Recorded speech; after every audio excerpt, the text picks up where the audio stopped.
Good evening बच्चों। तो last class हमने कंट्रोल कोऑर्डिनेशन का हाफ पार्ट हमने खत्म कर दिया था, जैसे कंट्रोल कोऑर्डिनेशन इन ह्यूमन और कंट्रोल कोऑर्डिनेशन के हमने प्लांट के कुछ पार्ट्स देखे थे, जिसमें हमने फोटोट्रॉपिज्म, जियोट्रॉपिज्म, इस तरह के पार्ट्स हमने देख लिए थे। लास्ट आज का जो क्लास है वो प्लांट और एनिमल हार्मोन पे हम लोग का मेनली बेस्ड रहेगा, ठीक है ना। तो आज हम लोग शुरू करेंगे प्लांट एंड एनिमल हार्मोन्स। तो जैसा कि लास्ट क्लास में मैंने बताया था कि प्लांट में जैसे ह्यूमन में ब्रेन जैसा एक स्पेसिफिक ऑर्गन होता है जो हमारी बॉडी में सारे फंक्शंस को कंट्रोल और कोऑर्डिनेट करता है, लेकिन प्लांट में इस तरह की कोई स्पेसिफिक ऑर्गन नहीं होती, ठीक है। प्लांट में ये सारी प्रोसेस किसके थ्रू होते हैं, तो ये सारी बातें मैंने लास्ट क्लास में बताई थी। फोटोट्रॉपिज्म, जियोट्रॉपिज्म, थिग्मोट्रॉपिज्म, हाइड्रोट्रॉपिज्म, केमोट्रॉपिज्म, ये सारी बातें हमने लास्ट क्लास में डिस्कस करी। आज हम आते हैं प्लांट हार्मोन्स की बात, है ना। तो प्लांट्स में 5 में मोस्ट इंपोर्टेंट हार्मोन्स होते हैं और इसी के थ्रू प्लांट में सारे कंट्रोल या कोऑर्डिनेशन प्रोसेस कंप्लीट होते हैं। और ये 5 हार्मोन कौन कौन से हैं? Oxygen, gibberellin, cytokinin, abscisic acid है, इथिलीन, ठीक है ना। तो सबसे पहला आता है ऑक्सीन, फिर जिब्रेलिन, साइटोकाइनिन, एब्सिसिक एसिड और इथिलीन।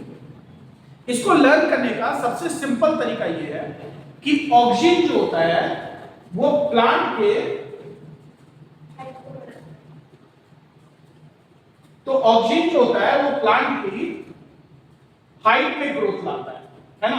यानी प्लांट ज्यादा लंबे या ज्यादा ऊंचे होंगे। ये किसकी हेल्प से होता है? ये होता है ऑक्सीन की वजह से, ठीक है। जबकि जिब्रेलिन जो होता है,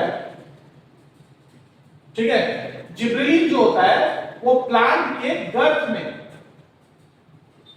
ग्रोथ करता है, मतलब साइडवेज ग्रोथ में।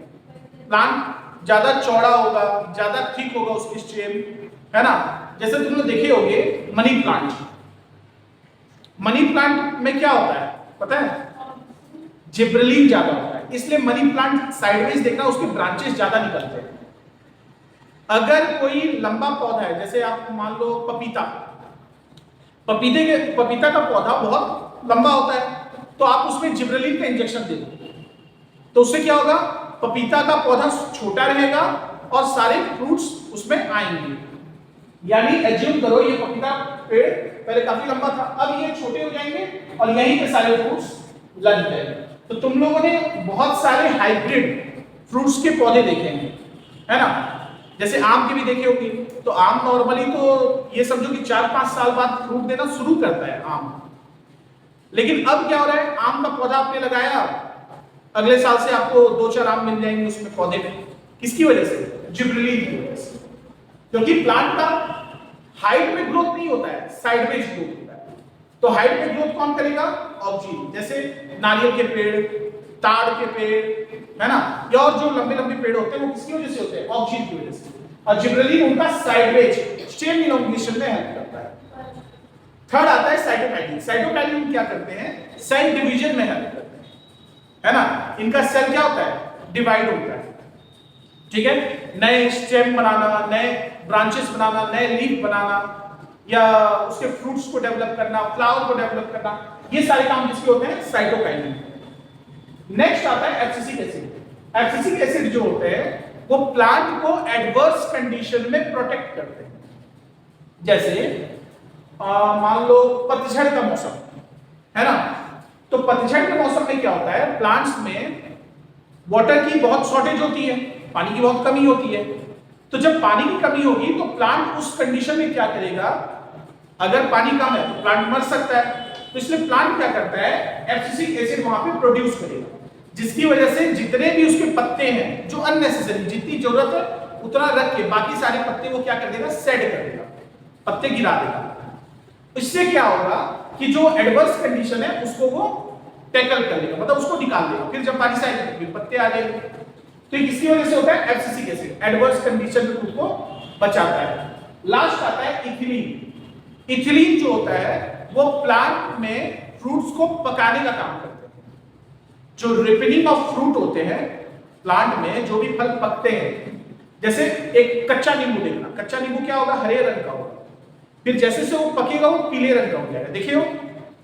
इसी तरह से आम जब कच्चा होगा कैसा होगा, हरे रंग का, जब पकेगा तो कलरफुल हो जाता है, येलो हो जाता है, कुछ मैंगो रेड कलर के हो जाते हैं, तो वो उसमें कलर आने का काम इसी की वजह से होता है। कौन सा, इटली, फ्रूट्स को पकाने का काम करता है। हाँ बोलिए। कैक्टस का कंडीशन अलग है, उसका एनवायरमेंटल कंडीशन परमानेंट ऐसा है जिसकी वजह से उसको पानी नहीं मिलता है, तो वो अपने आप को बचाने के लिए क्या करता है, लीफ बनाता ही नहीं, वो लीफ को थॉर्न के फॉर्म में कन्वर्ट कर देता है, मतलब लीफ उसके क्या हो जाते हैं, कांटे बन जाते हैं, कांटे। जैसे कैक्टस में क्या होता है, लीफ तो होते नहीं है ना, उसके स्टेम में नहीं रहते हैं, ये सब स्टेम है, जो भी आपको दिख रहा है ना, ये सब क्या है, स्टेम है। अब इस स्टेम में ऐसे छोटे छोटे आपको कांटे दिखते हैं, एक्चुअल में यहाँ पे लीफ होना चाहिए था। अब लीफ नहीं होके, क्योंकि लीफ होंगे तो उसमें स्टोमेटा होगा, वाटर का इवापोरेशन होगा, तो वाटर इवापोरेशन रोकने के लिए और अपने आप को बचाने के लिए क्या करता है, लीफ को थॉर्न में कन्वर्ट कर देता है, जिससे प्लांट लंबे समय तक सरवाइव कर पाते हैं उस डेजर्ट में। ठीक है, तो उसका कंडीशन अलग है। तो एक बार देख लेते हैं फटाफट, ऑक्सीजन क्या है, सिंथेसाइज एट द, अच्छा ऑक्सीजन कहां होते हैं, ये तो हाइट को इलॉन्गेट करने में हेल्प करते हैं, तो प्लांट के एकदम टिप में होगा, ऊपर जहां पे जैसे उसका ब्रांचेस का जो सबसे टिप वाला पार्ट होगा ना, वहां होगा, वहां से ब्रांचेस नए निकलेंगे, नए पत्ते निकलेंगे, ठीक है ना। और इसके अलावा जहां भी जैसे प्लांट में जो भी ब्रांचेस का नोड और इंटरनोड पार्ट होता है, तुम ब्रांचेस को देखना, जहां से नए ब्रांच निकलते हैं ना, किसी एक ब्रांच के किसी एक पार्ट से जहां से नए ब्रांच निकलते हैं, वहां पे तुम्हें एक छोटा सा गट वाला पार्ट दिखाई देगा, जिसको नोड या इंटरनोड बोलते हैं। जैसे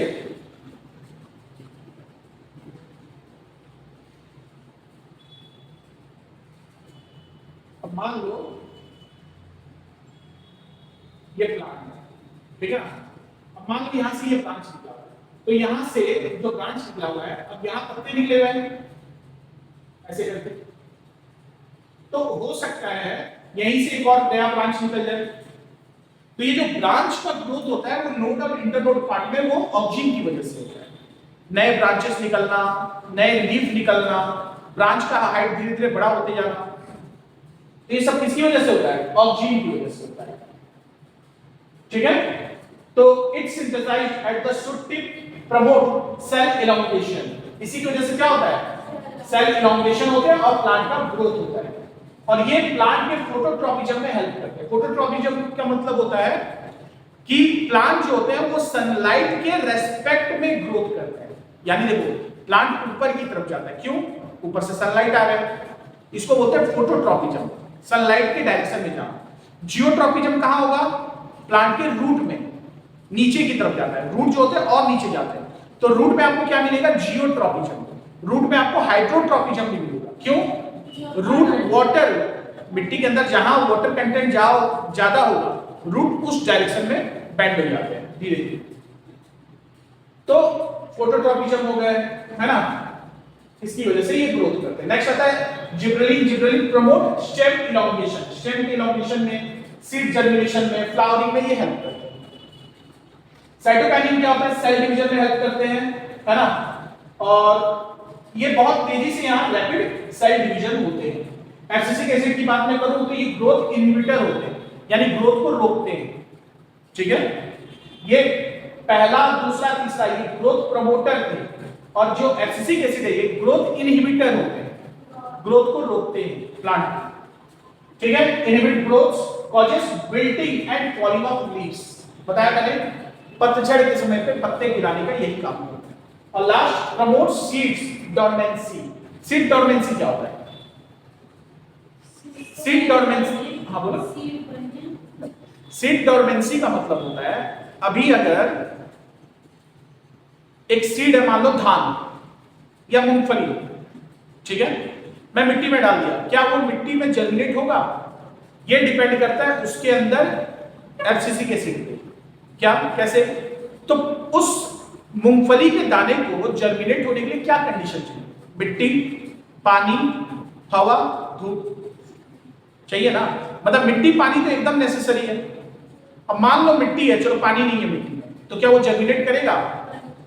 वो जो सीड है ना चुपचाप ऐसे ही पड़ा रहेगा, जैसे ही बारिश होगी तुरंत वो जर्मिनेट करेगा। यानी सीड डोरमेंसी कौन मेंटेन करता है? ये भी एब्सिसिक एसिड करता है। इसके अलावा जो लीफ में जो स्टोमेटा होते हैं उसको क्लोज करने का काम कौन करता है? Abscisic acid. क्लियर है? लास्ट आता है इथिलीन। ये क्या होते हैं? गैसेस हार्मोन होते हैं, है ना, और फ्रूट रिपेनिंग में हेल्प करते हैं। ठीक है, आगे बढ़े। नेक्स्ट आता है एनिमल हार्मोन। नेक्स्ट क्या आता है? Animal hormone. ठीक है ना। तो हार्मोन सिक्रेशन हमारी बॉडी में ग्लैंड्स से होते हैं। ठीक है, और ग्लैंड्स कितने टाइप के होते हैं? तो ग्लैंड्स होते हैं दो type.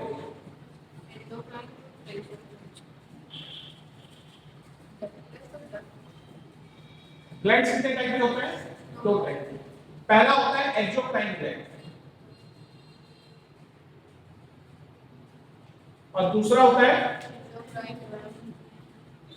Endocrine gland. Exocrine gland जो होता है ये डक्टलेस होते हैं, यानी इसमें कोई एक तरह समझो कोई स्टॉपर नहीं होता, या समझो कोई दरवाजा नहीं होता, ये कंटिन्यू फॉर्मेशन होते रहते हैं और रिलीज। एक मिनट, सॉरी उल्टा हो गया। एंडोक्राइन डक्टलेस होता है, इसमें डक्ट प्रेजेंट होता है ना। एंडोक्राइन हो गया डक्टलेस,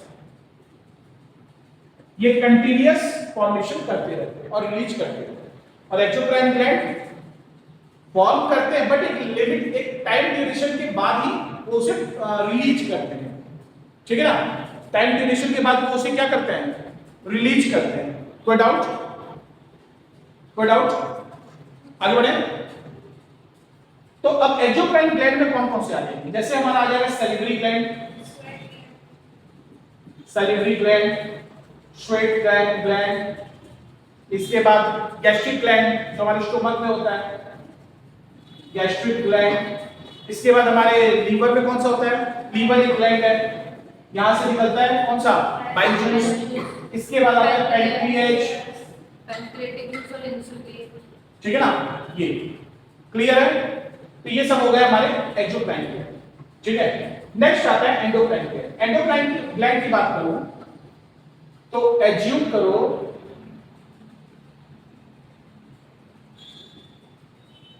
ये हमारी बॉडी है, ठीक है, ये हमारी बॉडी है। तो इस बॉडी में कहां कौन कौन से ग्लैंड होते हैं ये सब, ठीक है। सबसे पहले यहां आता है, यहां एक होता है हाइपोथैलेमस, एक पार्ट होता है, क्या होता है? तो इस हाइपोथैलेमस के ऊपर होता है पीनियल ग्लैंड। ये कौन सा है? Pineal gland, master of master gland. और इसके नीचे होता है pituitary gland, pituitary gland. Clear है? इसके बाद गले में आ जाता है थायराइड ग्लैंड। कौन सा आता है? Thyroid gland. उसके बाद चेस्ट कैविटी के आसपास आ जाता है पैराथायराइड ग्लैंड। Parathyroid gland. उसके बाद यहां हमारे दोनों किडनी के ऊपर आ जाता है एड्रिनल ग्लैंड। कौन सा? Adrenal gland. ठीक है, इसके बाद गोनेड में आता है। गोनेड का मतलब हो गया, मेल में हो गया टेस्टिस और फीमेल में हो गया ओवेरी। तो टेस्टिस में होता है गोनेड और फीमेल के ओवेरी में होता है गोनेड ग्लैंड। तो यहां क्या होता है? गोनेड। ठीक है, क्लियर है? कौन कौन सा मैंने कहा? Pineal, pituitary, thyroid, parathyroid, adrenal और गोनेड। ठीक है ना, इतने हमारे ग्लैंड होते हैं। पोजीशन समझ में आ गया? आगे बढ़े।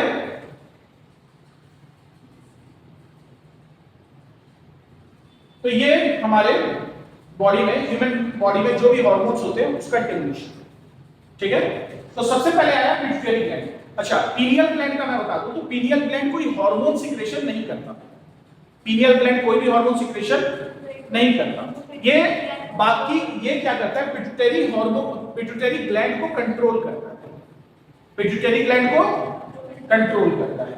तो पिट्यूटरी ग्लैंड क्या होता है, बेस ऑफ ब्रेन, इसका लोकेशन मतलब ब्रेन में बेस की तरफ होता है, नीचे की तरफ होता है। अब इसमें आ जाता है कौन सा हार्मोन सिक्रेशन करता है, तो इसमें बहुत सारे हार्मोन सिक्रेशन होते हैं, है ना। जैसे ग्रोथ हार्मोन है, इसके बाद एक आता है लैक्टोजेनिक हार्मोन, लैक्टोजेनिक हार्मोन, इसके बाद एक आता है ल्यूटेनाइजिंग हार्मोन, है ना। इस तरह से बहुत सारे हार्मोन की सिक्रेशन करता है। तो ग्रोथ हार्मोन क्या करता है, हमारी बॉडी में ग्रोथ को प्रमोट करता है। हमारी बॉडी में जो भी ग्रोथ होते हैं इसी की वजह से होते हैं। यानी अगर किसी की बॉडी में ग्रोथ हार्मोन का सिक्रेशन ज्यादा होगा तो उसकी हाइट ज्यादा होगी, हमारा आ रही है। और किसी की बॉडी में ग्रोथ हार्मोन का सिक्रेशन कम होगा तो उनकी हाइट कम होगी, जैसे सारी बच्चियां, है ना। हाँ, तुम सब कम हाइट है, हाइट बढ़ रहा है। कहाँ बढ़ रहा है, अपने मन से बोलनी सुन जाएगा। सच में मम्मी भी मान ली है ना, ठीक है। अरे भाई तुम मेरी बात समझ नहीं रहे, है ना, समझ जाओ। जिस तरह से ग्रोथ होना चाहिए एक 15-16 साल की बच्ची का, उतना ग्रोथ आपकी हाइट में नहीं है, इस बात को मानो। अब उसके कई फैक्टर होते हैं, जैसे जेनेटिक भी हो सकता है ना। मैं इसकी मम्मी को देखा नहीं, तुम दोनों की मम्मी को देखा हूँ, दोनों की हाइट कम है। इसकी मम्मी की हाइट थोड़ी ज्यादा है कंपैरेटिवली, इसलिए इसकी हाइट तुम लोग के कंपेयर थोड़ी ज्यादा दिख रही है। इस चीज को मान रहे हो ना, तो जेनेटिक फैक्टर होता है। ठीक है, अब लंबी हुई है ना, और बढ़ना चाहिए, ठीक है। तो ये क्लियर है, पिट्यूटरी ग्लैंड, है ना, हाइट को प्रमोट करेगा। अगर ग्रोथ हार्मोन का सिक्रेशन कम हो गया तो, अच्छा ग्रोथ हार्मोन ज्यादा होगा कम होगा कैसे पता चलेगा, बताइए किससे पता, मतलब कैसे बढ़ेगा। अगर बढ़ाना है तो फिजिकल एक्टिविटी ज्यादा करेगा। फिजिकल एक्टिविटी जितना ज्यादा होगा, ग्रोथ हार्मोन के सिक्रेशन की पॉसिबिलिटी उतनी ज्यादा होगी, ठीक है। अच्छा, ग्रोथ हार्मोन अगर बहुत ज्यादा हो जाए तो एक डिजीज होता है जिजेंटिज्म। डिजीज का नाम क्या है, जिजेंटिज्म।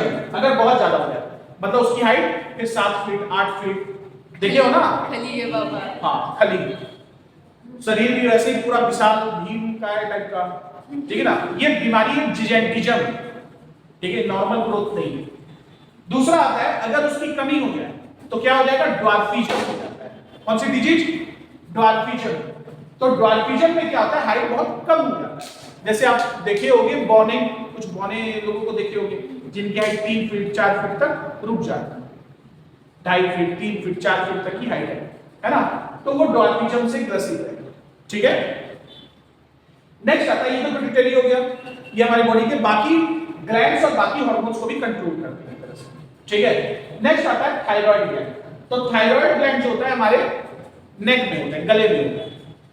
तो थायराइड ग्लैंड कौन सा हार्मोन सिक्रेशन करता है, तो थायरोक्सिन हार्मोन सिक्रेशन करता है। क्या सिक्रेशन करता है, और ये थायरोक्सिन हार्मोन जो होते हैं इसको ग्रोथ करने के लिए प्रॉपर्ली, मतलब वर्क फंक्शन करने के लिए आयोडीन की जरूरत है, ठीक है।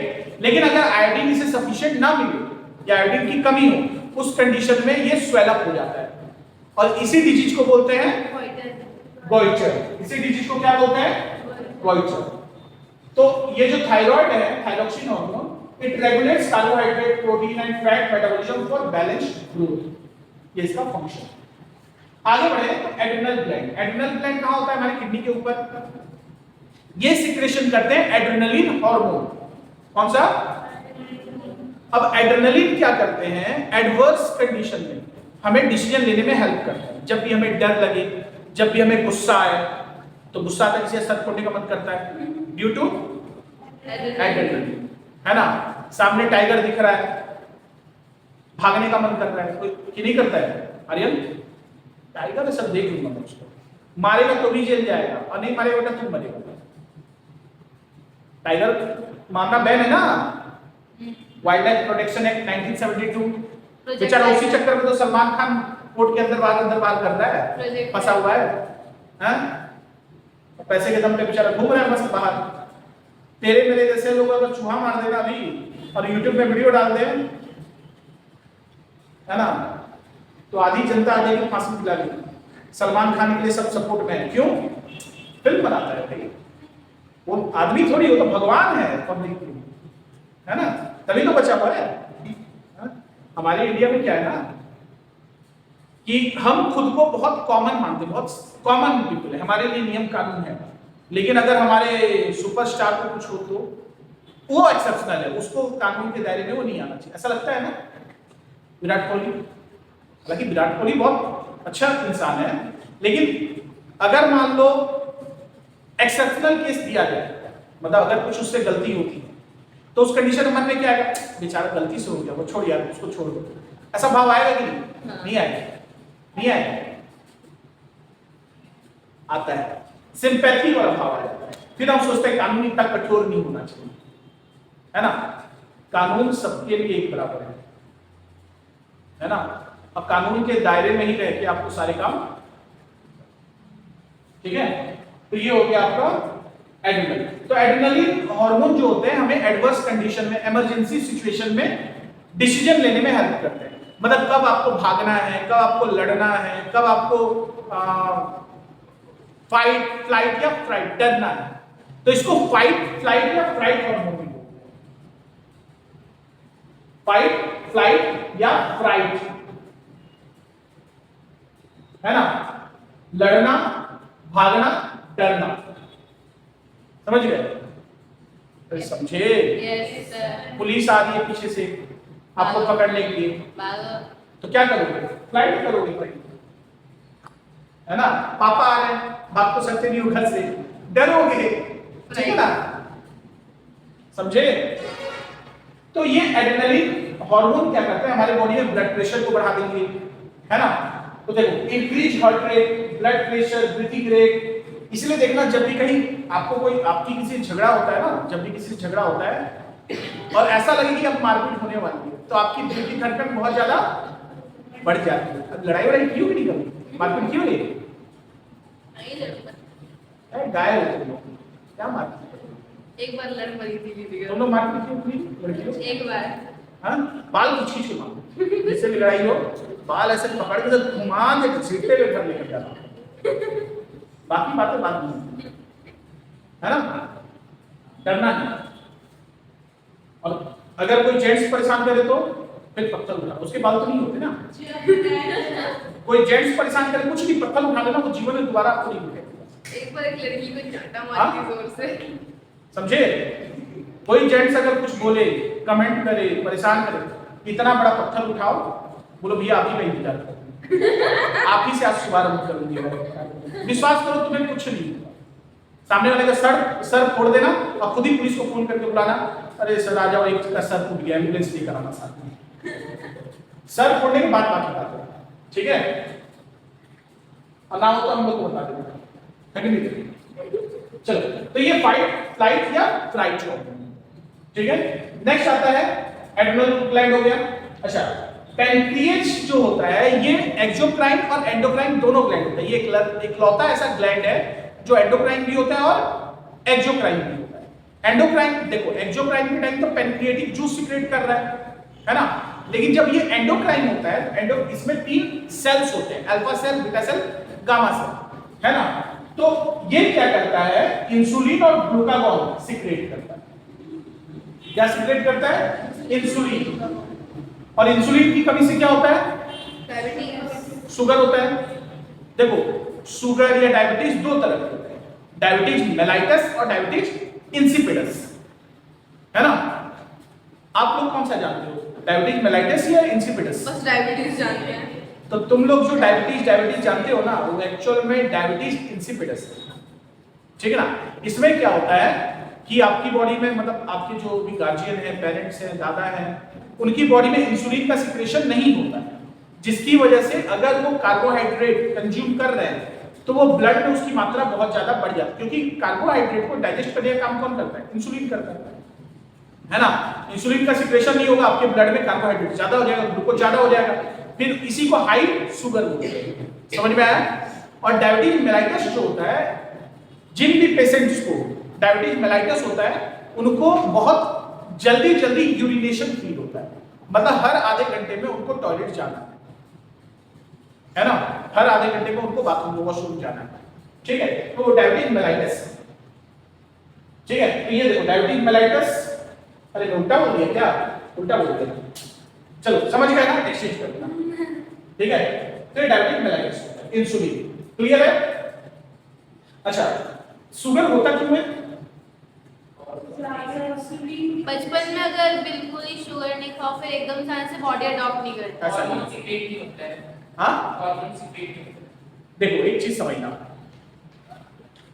अब क्यों होता है ये, तो एक तो जेनेटिक कारण है, जैसे अगर किसी के पेरेंट्स को है तो संभावना है कि आपके अंदर भी वो जीन्स है और वो एक्टिव होंगी, संभावना है, मतलब ऐसा नहीं कि 100% होगी, लेकिन 70-80% मानकर चलो आपको भी होगा। इंसुलिन मतलब ये शुगर होने का एक मेन रीजन और होता है जिनको नहीं है, जिनके पेरेंट्स को, वो होता है ज्यादा उपवास रहने। जैसे आप देखना मारवाड़ी फैमिली में शुगर बहुत कॉमन डिजीज है, गौर कियो क्यों? क्योंकि मारवाड़ी फैमिली में क्या होता है ना कि उन लोग वर्कहोलिक होते हैं, मतलब अपने काम को लेकर ना बहुत ज्यादा जुनूनी होते हैं। मतलब सुबह होगा उनके दिमाग में क्या चल रहा है, मेरे को भाई 8 बजे तक दुकान खोलना है। अब तुम्हारी मम्मी नाश्ता बनाए या ना बनाए, वो घर से निकल दुकान खोल ली 8 बजे, अब दुकान 8 बजे खोले, अब दुकान छोड़कर वो जाएंगे नहीं नाश्ता करने, सही बात है। अब वो घर कब आएंगे? 2 बजे, तब तक वो खाली पेट है। अगर वहां नाश्ता पहुंच भी जाता है, अगर आप पहुंचा भी दोगे ना तो उनके पास समय नहीं होगा खाने का, मान लो ग्राहक के सामने कैसे खा ले, तो वो 2 बजे तक ऐसे ही रहते हैं, भूखे रहते, ठीक है। अब 2 बजे कभी 3 बज जाता है, कभी 4 बज जाता है तुम लोग के पापा को घर आने में, ऐसा होता है ना। हाँ, तो मान लो लेट से आए, अब उस समय खाना खाए। नॉर्मली हमारा बॉडी क्या होता है, बायोलॉजिकल क्लॉक होता है हमारी बॉडी में। जैसे अब मान लो तुम्हारी बॉडी का एक हैबिट है, तुम रोज सुबह अगर 7 बजे स्कूल है तो 6:30 को नाश्ता करते हो, कुछ तो खाते होगे। इसके स्कूल में कितने बजे? 11 बजे नाश्ता लंच होता होगा, 11 बजे 10 बजे 10:30, तो 10:30 को देखना, जैसे 10:30 बजेंगे ना आपके पेट में ना अजीब सा एक जलन स्टार्ट हो जाता है। 10 बजे के बाद से स्टार्ट हो जाता है जलन, लगता है कि भूख बहुत तेज वाला भूख लगता होगा, जलन होता होगा। उस समय टीचर को देखने के बाद वो क्या बोलूं किस तरह का भाव आता होगा, टीचर बस क्लास छोड़े आज मैं खाऊं। क्यों? क्योंकि जैसे टाइम आ जाता है ना हमारी बॉडी क्या कर देती है, वहां पे तुरंत बाइल जूस सीक्रेट कर देती है, क्योंकि एक हैबिट बन चुका है ना, बायोलॉजिकल क्लॉक है। 10 साढ़े 10 बजे नाश्ता मिलेगा, खाना मिलेगा, वो क्या करेगा, सीक्रेट कर देगा। खाना तो मिला नहीं है, इसलिए आपको जलन फील होगी। तो मान लो आपका एक फिक्स टाइम पीरियड है रोज खाने का, अगर वो टाइम पीरियड मिस हुआ, 1 दिन मिस हुआ, 2 दिन मिस हुआ, 10 दिन मिस हुआ, तो जो हार्मोन्स आपके रोज 10 साढ़े 10 बजे सीक्रेट हो रहे हैं, एक टाइम पे जाकर वो सीक्रेट होना बंद हो जाएंगे, है ना। अब मान लो आप कभी सुबह 8 बजे खा रहे हो, कभी 10 बजे खा रहे हो, कभी 11 बजे खा रहे हो, कभी 2 बजे खा रहे हो, कभी 7 बजे खा रहे हो, कभी सुबह 4 बजे उठे भूख लग गया खा लिए, तो इससे क्या होता है ना धीरे धीरे सीक्रेट जो हमारे ग्लैंड्स होते हैं वो प्रॉपर्ली फंक्शन नहीं कर पाते, इसलिए हार्मोन सीक्रेशन कहीं ना कहीं अफेक्ट होता है, और इसी वजह से प्रॉब्लम आती है क्या, शुगर। तो जितने भी शुगर के पेशेंट है ना, आप एक बहुत कॉमन चीज गौर करना, अगर वो जेनेटिक नहीं है, जैसे जेनेटिक में तेरे दादाजी और पापा है ना दोनों को, तो ये जेनेटिक हो गया। अब तेरे पापा कितना भी टाइम पे खाएं तो कहीं ना कहीं वो दिख जाएगा सब, समझ गए। लेकिन जो जेनेटिक नहीं, उनमें मेन प्रॉब्लम यही होगा, आप गौर किए होगे या पता कर लेना, जिसको भी हुआ है उसका पास्ट में खाने का टाइम टेबल बहुत बिगड़ गया हुआ। अब तो बीमारी होने के बाद फिक्स है भाई आपको 2-3 घंटे में कुछ ना कुछ खाना है ना, फ्रूट्स खाओ, बिस्किट खाओ, रोटी खाओ, भुजिया खाओ। तो ये हो गया इंसुलिन, ठीक है। नेक्स्ट आता है आपका पैनक्रिएज हो गया, नेक्स्ट आता है टेस्टिस। तो इसको मैंने कहा था गोनेट, है ना, तो टेस्टिस कहां होता है, स्क्रोटम में होता है। टेस्टिस का एक भगवान ने ना अगर कुछ बहुत बेहतरीन क्रिएशन किया है तो उसमें से एक क्रिएशन है स्क्रोटम या टेस्टिस। क्यों, समझना। टेस्टिस का फंक्शन क्या होता है, स्पर्म प्रोडक्शन करना। स्पर्म का प्रोडक्शन हमारे बॉडी टेम्परेचर से कम टेम्परेचर पे होना चाहिए, मतलब हमारा बॉडी टेम्परेचर जितना है 38 या 40 डिग्री सेंटीग्रेड, उससे कम टेम्परेचर पे प्रोड्यूस होना चाहिए। अगर उस टेम्परेचर पे प्रोड्यूस होगा तो शायद वो मर जाएगा या सक्सेसफुल नहीं होगा, है ना, जो गैमेट्स है। तो वो बॉडी के बाहर रहता है ताकि वहां क्या होगा, प्रॉपरली स्पर्म प्रोडक्शन हो सके। और इसमें कौन हेल्प करेगा, इसमें हेल्प करता है हमारा गोनेड यानी टेस्टोस्टेरोन हार्मोन, है ना। तो यहाँ पे नेक्स्ट मेल में एक हार्मोन आता है टेस्टोस्टेरोन। ये क्या करेगा, ये मेल कैरेक्टर को प्रमोट करता है, मेल कैरेक्टर। अच्छा, हमारे अंदर ना दो तरह के सेक्सुअल कैरेक्टर होते हैं, primary sexual character, secondary sexual character, ठीक है। प्राइमरी सेक्सुअल कैरेक्टर में क्या होता है, स्पर्म फॉर्मेशन होना प्राइमरी सेक्सुअल कैरेक्टर, ठीक है ना। जैसे टेस्टिस होना, स्पर्म प्रोड्यूस होना, मेल का जेनिटल ऑर्गन होना, ये प्राइमरी सेक्सुअल कैरेक्टर है। सेकेंडरी सेक्सुअल कैरेक्टर क्या होता है, मूंछ आना, दाढ़ी आना, शोल्डर का ज्यादा ब्रॉड होना, चेस्ट का ज्यादा वाइड होना और फिजिकली ज्यादा स्ट्रॉन्ग फील करना, ये सब सेकेंडरी सेक्सुअल कैरेक्टर होता है। आवाज का भारी होना, है ना, तो ये सब क्या होता है, सेकेंडरी सेक्सुअल कैरेक्टर। तो ये दोनों सेक्सुअल कैरेक्टर को कौन कंट्रोल करता है, टेस्टोस्टेरोन कंट्रोल करता है। कौन करता है, तो it controls male secondary sexual character, voice change, beard, public hair and sperm production during puberty. Clear है। नेक्स्ट आता है ओवेरीज। ओवेरीज मतलब फीमेल में ओवेरीज होते हैं। ये ओवेरीज दो तरह के हार्मोन सीक्रेट करते हैं, एक होता है एस्ट्रोजन और दूसरा होता है progesterone. Estrogen and progesterone. Male में जो काम टेस्टोस्टेरोन करता है, फीमेल में वही काम एस्ट्रोजन और प्रोजेस्टेरोन करता है, ठीक है। तो it controls female secondary sexual characters, also female reproductive organ development and regulates menstruation cycle। इसको मेंटेन रखने का काम यही एस्ट्रोजन और प्रोजेस्टेरोन करते हैं। क्लियर है। अच्छा, एक और बात अगर यहां मैं बताऊं तो अगर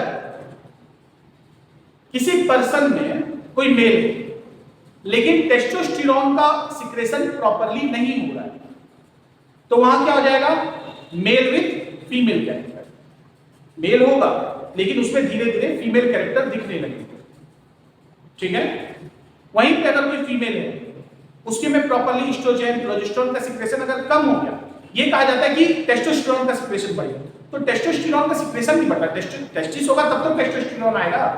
या होता क्या, एस्ट्रोजन और प्रोजेस्टेरोन का सिक्रेशन कम होगा। तो अगर ऐसा हुआ तो फीमेल विथ मेल कैरेक्टर। आप देखना कुछ माताओं को या कुछ महिलाओं को उनकी जो मूछें होंगी थोड़ी बड़ी बड़ी होंगी, मूछ में जो हेयर होंगे ना वो थोड़े बड़े बड़े होंगे, या यहाँ पे इस पार्ट में जो हेयर होते हैं, देखो हेयर सबके होते हैं, मेल फीमेल सब में, तुम लोगों में भी है, तुम लड़कों में भी है। बस ये है कि लड़कियों में बहुत छोटे और बहुत सॉफ्ट हेयर होते हैं, ठीक है, और मेल में यही हेयर ज्यादा बड़े और ज्यादा थिक होंगे, ठीक है ना। लेकिन कुछ महिलाओं में जिनमें एस्ट्रोजन प्रोजेस्टेरोन का सिक्रेशन कम होता है, उनमें यही जैसे मूछ के जो हेयर होते हैं, दाढ़ी के जो हेयर होते हैं वो थोड़े बड़े होते हैं, ठीक है। इसके बाद उनका आवाज देखना काफी भारी रहेगा, आप लोग गौर करना, समझे। तो ये हो गया एस्ट्रोजन एंड प्रोजेस्टेरोन, समझ में आया। तो ये हो गया प्लांट और एनिमल हॉर्मोन्स, ठीक है।